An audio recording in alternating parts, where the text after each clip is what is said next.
Hey everyone, this is George Curtis Van Loo here. So excited that you're going to join me on learning a musical instrument using my book, Method to the Melody. If you don't have the book, the videos aren't going to work so great, so the first link in the description is to purchase the book. Also, make sure to follow, like, and share on all of our social media platforms. Alright guys, so we're going through the first page of the trumpet book. So make sure you have your book open and you're reading through the book while I play. Play with me, read the book, everything. I got the book open right here. If you didn't watch the first sounds and how to set up videos before this one, make sure you go back and watch those. If you haven't seen those before you watch this one, a lot of this isn't going to make any sense. So the first thing on trumpet are the diagrams, okay? So the diagrams are those little 3 circles, okay? And if they're filled in, if they're black, that means you press the key down.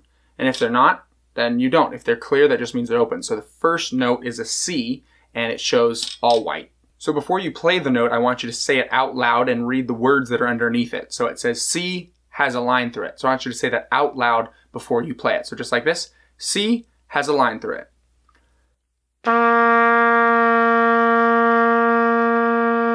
Make sure you have those tight corners, okay? Make sure you bring the trumpet to you. You sit up straight, you bring the instrument to yourself. You have the second note here.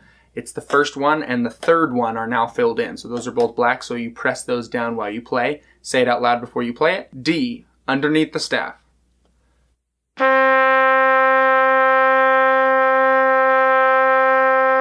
Next, you lift up your last finger, your third finger, and you put your middle finger, second finger down. Leave your first finger down, okay? A lot of people make this mistake on trumpet where they lift up both their fingers and then put down the next key, okay? You don't need to. If it's D to E, all you do is you alternate those 2 fingers. Don't move your first finger. The first finger is pressed on both. E, first line.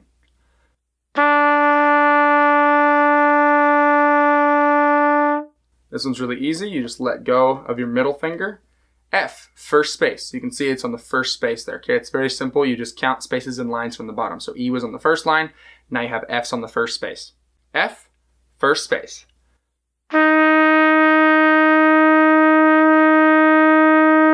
Trying to hold the notes out pretty long, okay? Make sure your notes are matching mine. Play along as I play. And the last one we have here, the highest one, is G, second line. So you can count the first line. It's on the second line. G, second line.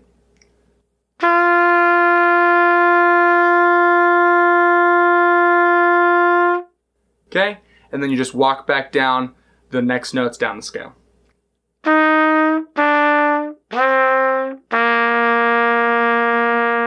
Alright, so go back, rewatch the video, refresh the page, whatever you want to do. Just play through that with me a bunch of times, okay? Now once you've played that a bunch and you feel pretty comfortable with it, here at the end of the video, now I'm going to count us in and we're going to play the scale together. 1, 2, ready, play.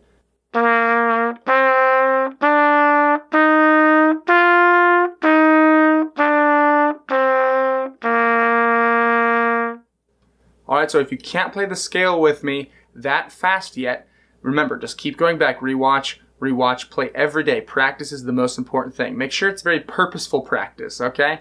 So don't be messing up your fingers, don't be stumbling through it, be very specific and slow when you start, and once you feel good, move on. Remember, when you go from D to E, you don't lift up your first finger, and when you go from E to F, all you do is let go of that. Don't lift up both your fingers and put back down a finger that's already pressed. Alright, practice every day, and you're all set to go.